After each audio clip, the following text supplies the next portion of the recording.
আজকে আমি আপনাদেরকে রান্না করে দেখাবো আলু ভাজি।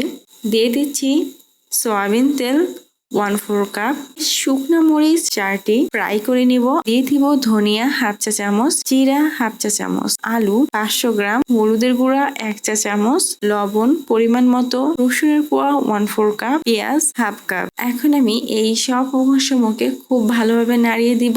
এখন আমি কড়াইয়ের ঢাকনা লাগিয়ে দিচ্ছি এবং 15 থেকে 20 মিনিটের মতো সময় কড়াইয়ের ঢাকনা লাগিয়ে চুলার আঁচটা কমিয়ে এই আলু ভাজিগুলোকে ফ্রাই করে নিচ্ছি।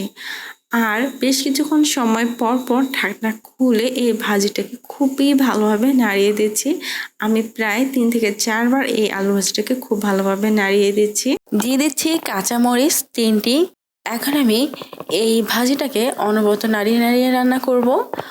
এ সময় কিন্তু আলু ভাজিটা খুবই ভালোভাবে ফ্রাই হয়ে গেছে।